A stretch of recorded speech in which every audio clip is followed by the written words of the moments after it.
when I got this van, or when I got this idea that I wanted a van, two things came to mind. Could I afford it, and could I physically do it? In this video, I'm going to do my best to answer those questions. The first thing to start with is determine a budget. It doesn't have to be big. Just like determine what you can afford right now. $2,000, $3,000, $5,000, $10,000. You can start small and build on, and that's what I'm going to show you in this video. The other thing is you need order.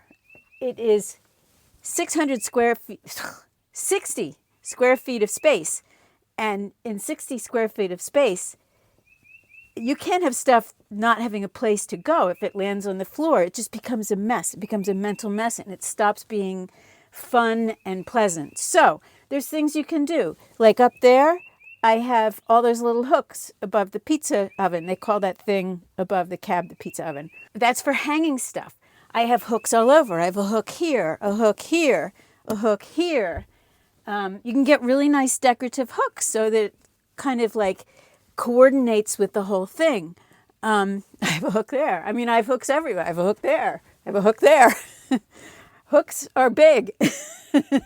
The other thing is like storage containers. If you're just beginning and starting on that 2,000 budget, 2,000, 3,000 budget, put it into the things that you can build onto that will last.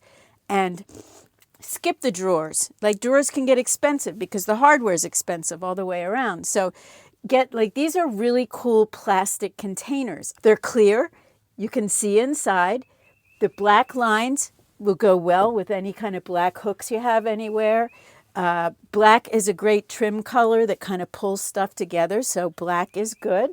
And you can find stuff in them because they're clear. Like if you buy a bunch of them and have just one thing, it sort of adds to the design, because design is about repetition, about like predictability. And if you have the same design of something, then it becomes harmonious. It's like music. Music has a set rhythm, a set pattern. It's rhythms and patterns that humans identify with. Anyway, that is sort of just the general things. And start that order now. If you're really considering doing this, make a spreadsheet, start filling it out, get some graph paper, take 1 block equals 1 inch or 1 block equals 1 foot, and sort of lay out to see what you can do. But we're going to go on to the cost, because that's what this video is mostly about, cost and competence. And that order will help give you competence and confidence. Ooh, my dog's gonna bark. There's 3 dogs walking past. Okay, baby. If anyone can teach me how to train this wonderful beast, I would be very grateful. We're at a campsite. It's beautiful.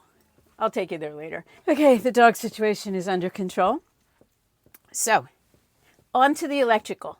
Oh, I should say, there's 3 buckets that you're going to be buying into. The electrical bucket, the plumbing bucket, and the shell. And maybe I should hold him. Maybe that'll help. So first we're going to start with the electrical bucket. This is just a way to like break down where your money will sit, what you want to invest in. For electrical, first you should know there's 2 kinds of power. There's AC power. The other kind is DC, and that's all those USB plugs that you get. And when you get that little tiny brick to put it in so that it works in your house, that is an inverter. It's inverting that DC into AC. So that is the science of electricity for a van that I'm going to tell you. That's all I'm going to tell you, because it's a little overwhelming otherwise. But you have 2 options. One would be to get like one of those power stations, like a Blue Eddy. If you want to get a Blue Eddy, it's going to be about $700, because you're going to have to get at least the $500. I think it's called AC 180. That'll have barely enough power to cover what you need. But you're also going to need to get a charging system for it. That's either solar, which, unless you live in a really sunny area, is not the most efficient. It can take like 8 hours to fill your batteries. The other option is using alternator charging. And for that, it comes with the plug that you can plug into your lighter, but it takes 12 hours to fill it while you're driving. Whoever drives for 12 hours to fill a BougeRV? You can also get a DC charger, which is what you'll use in a full-out electrical system. And it simply connects to your battery. So you have to like connect it to your battery. You have to fuse it, and then you have to put this little tiny wire so that it like talks properly to your alternator. But the BougeRV is hardwired or hard capped, I don't know what the right word is, to only get like 100 watts at a time, which is not that much. That will take like 8 hours to fill while you're driving. Or the third option is this thing whose name I don't know. I'll put it on the screen, but it's some sort of a converter thing. And if you get that thing hooked up, then it fills in like 2 or 3 hours. So that's the way to go. But you have not escaped the whole headache of having to deal with connecting electrical components to your van. And the added problem is those things are designed for in-house use. So they really are designed for AC plug-in, wall outlet kinds of power. And mostly everything on the van is going to be DC power because it's more efficient. I only use AC power for heat, for cooking, to heat the hot water. That's it. I don't even turn on the alternator. I'll get to that later as to what that is. I don't even turn it on unless I'm cooking or heating the hot water, which isn't very often. My point is that you can build your own DIY electrical system, and it is as easy as following a recipe. The key, I followed a guy at explorerslife.com. He's really smart and really kind, and oh, somebody's driving by. A really good teacher. And like this was 5 years ago, so it's not the same now. He sells a lot of the equipment that you use. Back then, he just advised you where to get it. He had an Amazon store, and he sold paper diagrams of the perfect electrical system. I bought that, and I just followed. It was like a recipe. It was like cooking. I bought everything on there, hooked it up as he had advised in all his videos, and my electrical system has worked perfectly ever since. And it was relatively easy. It was scary, but as soon as I dove in, it was no longer scary. Like fear, it's that old, there's nothing to fear but fear itself. I was afraid of the idea that electricity would kill me. But it can't kill you if you're not connected to it. And when you're doing all this work, you're not connected to it. Anyway, so this is what my electrical system cost 5 years ago. This is today's cost at Amazon for similar products. When I put them side by side so you can see, mine was like, what, 2,000 something? The one in my Amazon cart is 600 something.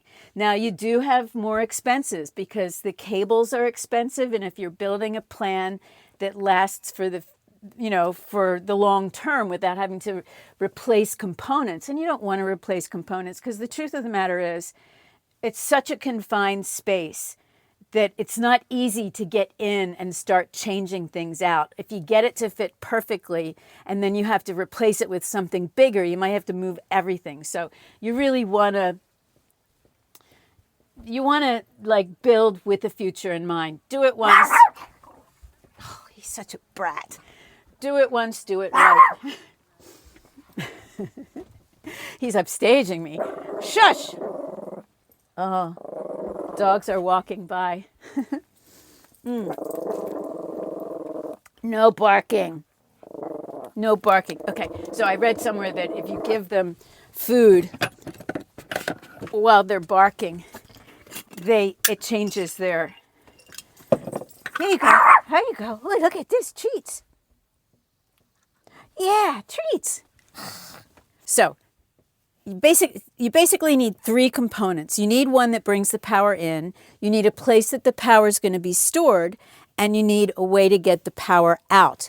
So the power comes in from either solar panels and this thing called an MPPT charger, or it comes from the alternator while you're driving, and that's a device called the DC-DC charger. I'm recommending a DC-DC MPPT charger combined because the price is about the same as just a DC-DC. But if you ever add on solar, you've got the equipment there. Because I bought that thing off Explorers Life, it was set up for 4 batteries. So when you have 4 batteries, you're using a much thicker cable because more power is going through it.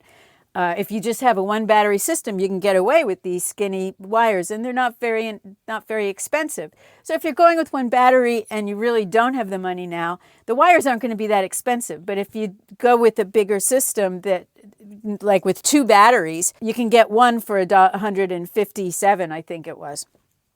Anyway, I'm getting off track. I'm getting way off track. What was my track? Now I'm panicking because the camera's on and I'm like stumbling. But I have to calm down. I'm having soda now. That'll calm me down. Oh, the cables. See, Diet Pepsi solves all problems.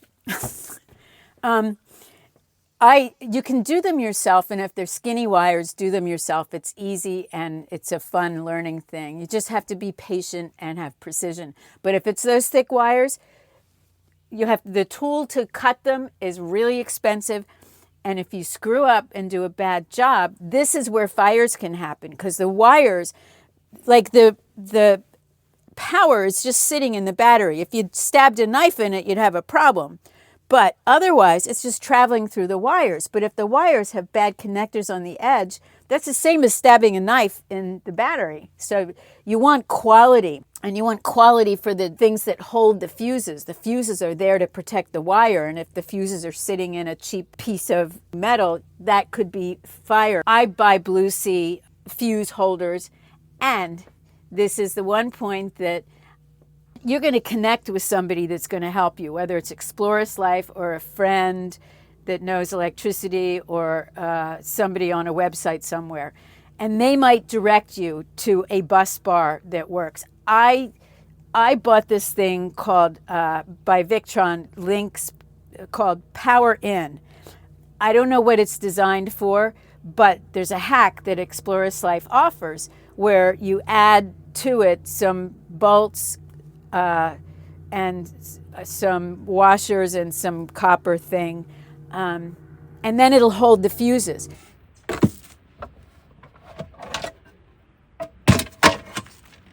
So what we have here, this is coming from the van battery. It's a very long cable. This one is coming from the inverter charger. This one is coming from the MPP DC-DC charger. And these are ground. One is coming from the MPPT, and one is probably coming from this, since I have no other things to ground. This is the positive coming straight from the battery into this bus bar thing, and it's putting power all across here, so all those get power. This is the negative coming in, and it's doing the same, only I don't know if they both give power or if one retrieves power. Somebody please help me. And one of these is grounding on the frame of the van. The other one is like going up there.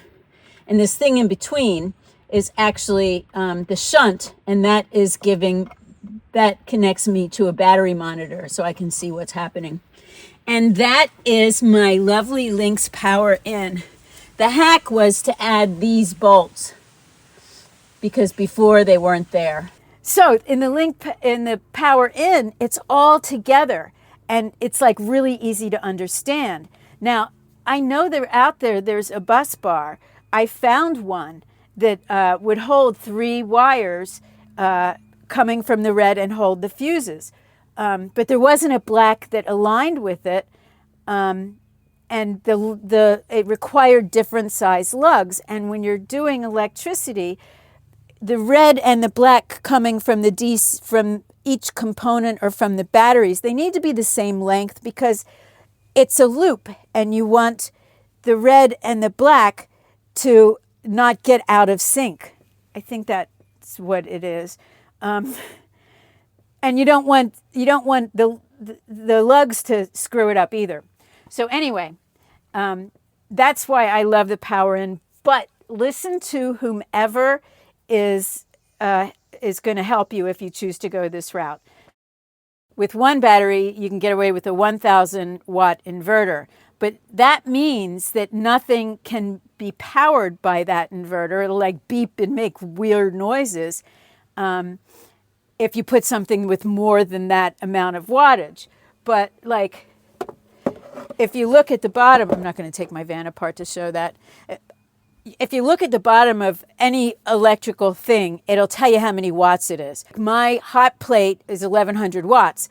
I have a 500 watt hot plate. You could use that with a 1,000 watt inverter. My amazing oven is, I think it's 700. It might be 800, I forget. But that thing cooks like crazy. You could use that with a 1,000 watt inverter.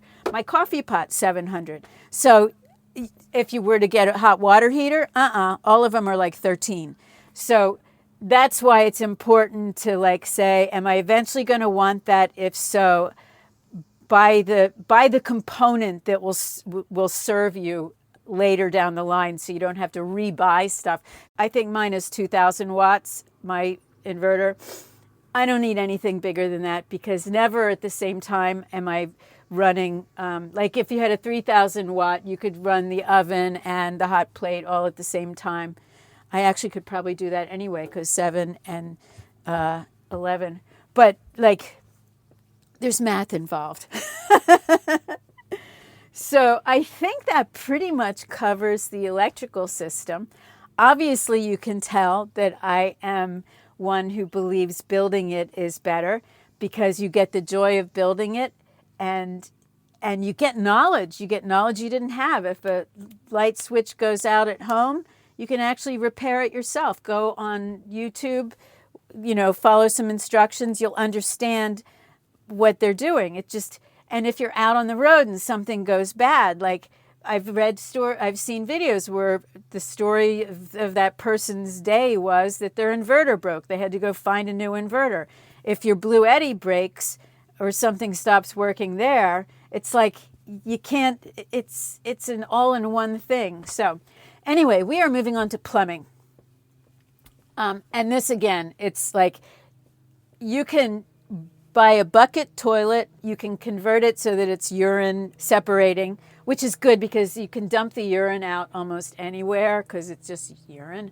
But if it's mixed with poop, like chemical reactions have happened, and you really can't dump that anywhere. You have to dump it in a toilet.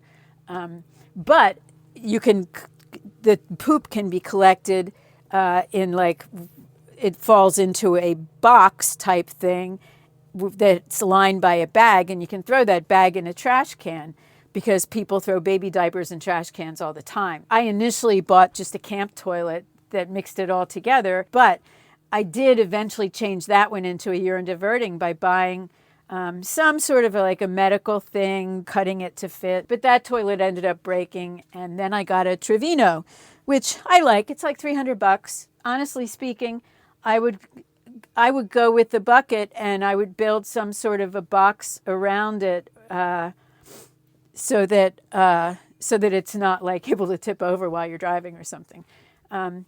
But if you're getting a full electrical system, mine was $1,300.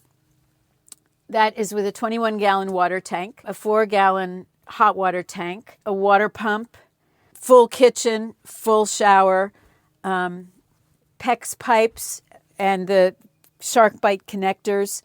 They're actually really easy. There's 3 variations. The first variation is push to connect. They're very expensive. The cheaper ones are the ones that have either the crimp ring or the clamp ring. But I had to replace my hot water heater 5 years later, and removing those things is a bitch.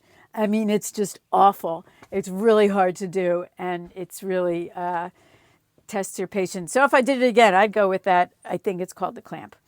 Anyway, so like you can cut my 1,300 in half without the shower and without hot water.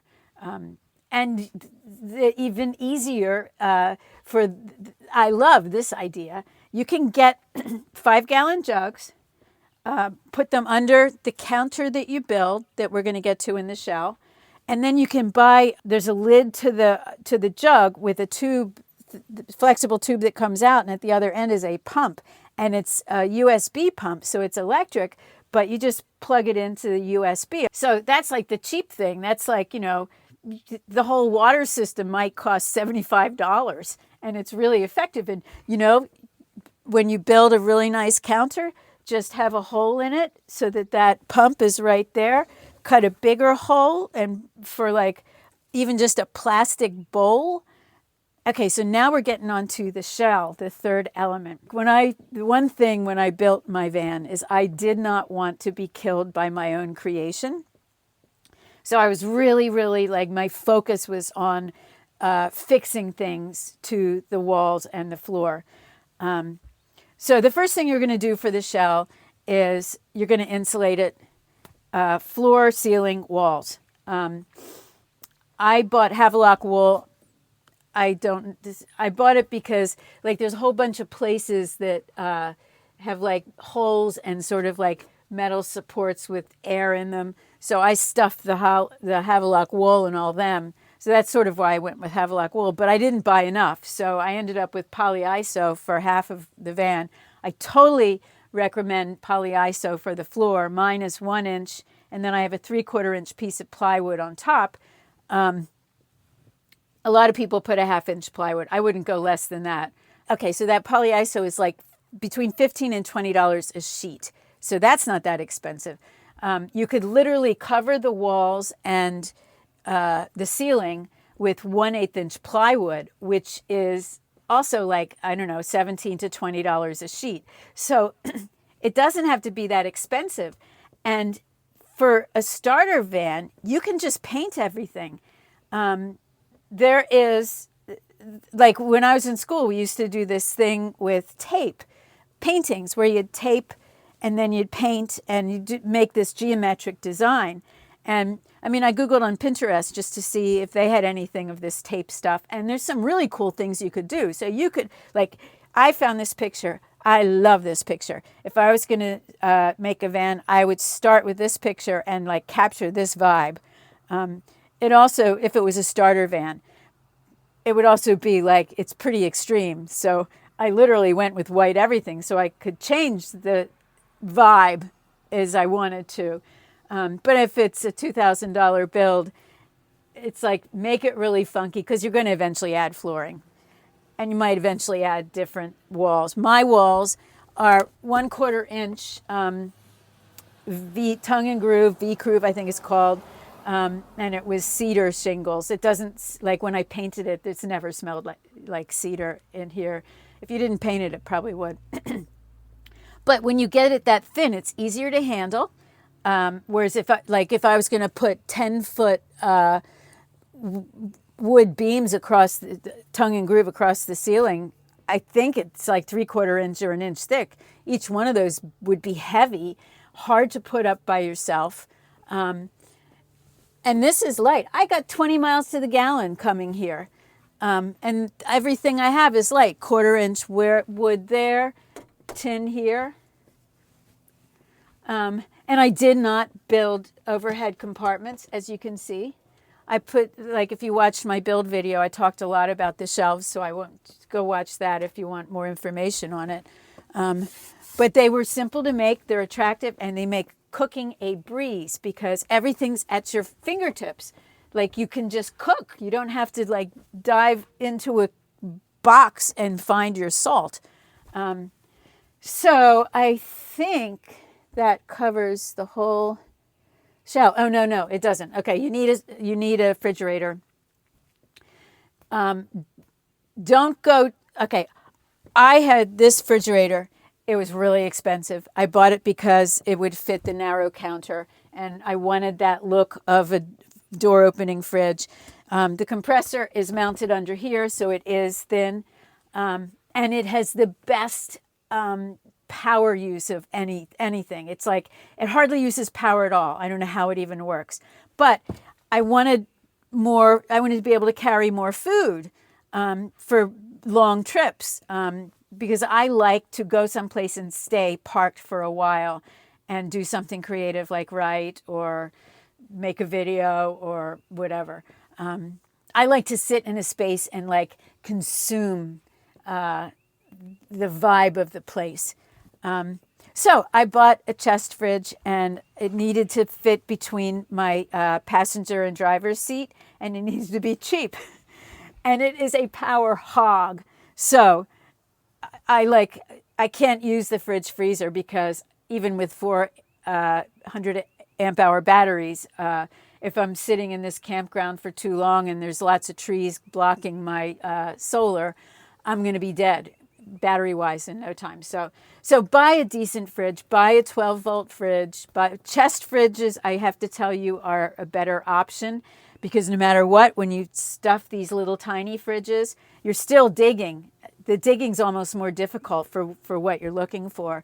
And it can be organized. You can find order with baskets that sit on top, and you just have to put order in it, and it will work fine.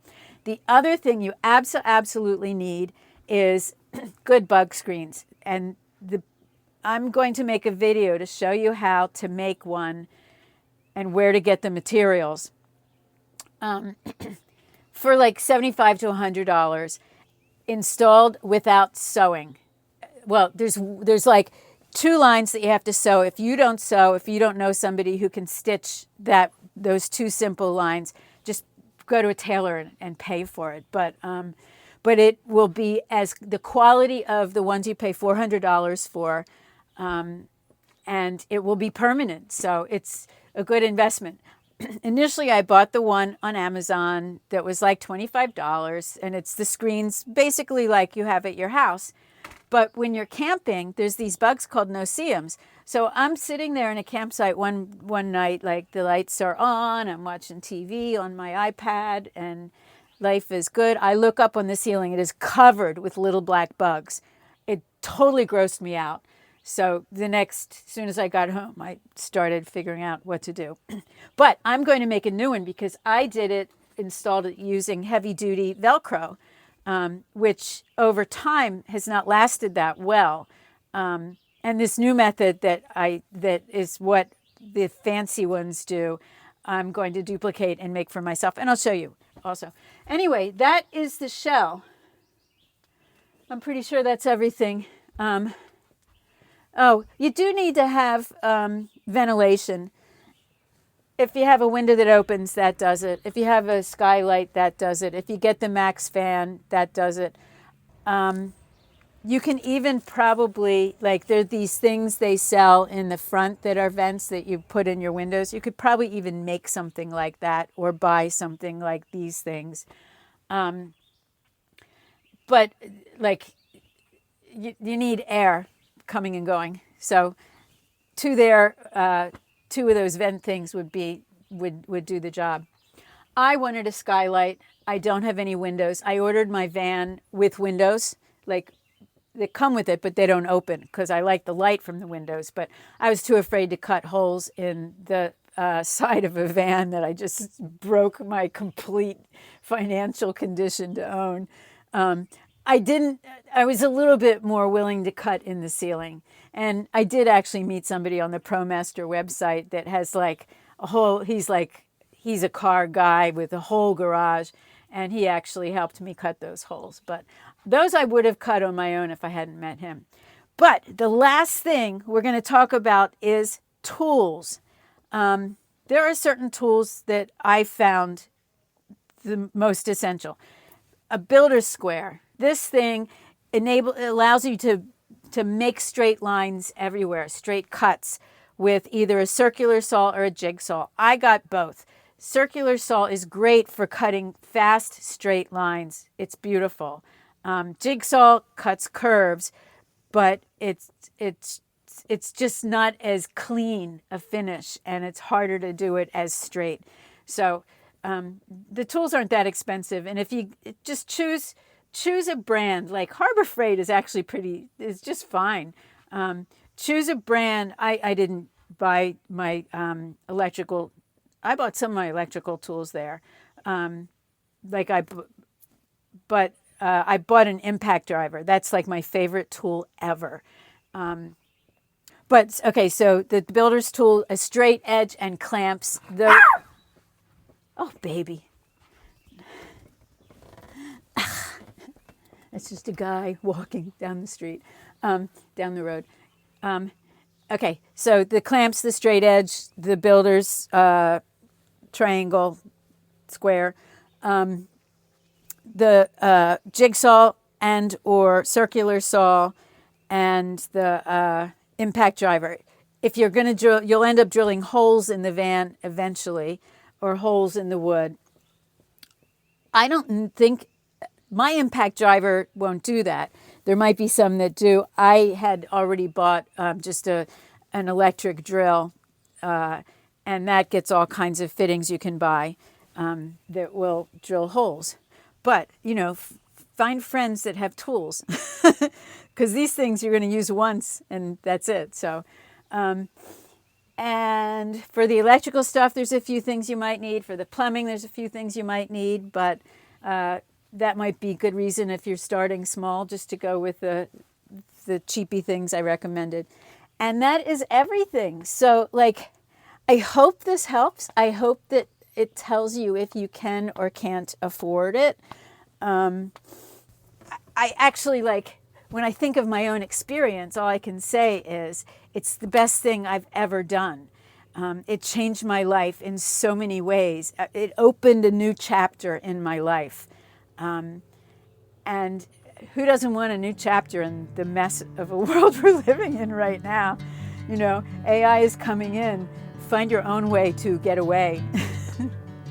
So thank you for watching. I am going to come next week and you'll get to see a video where we're cooking a 4th of July picnic menu. I love cooking in the van. It's like you're orchestrating nature. So come and watch that video and leave a comment, say hi. It's really fun to connect with people. Okay, bye.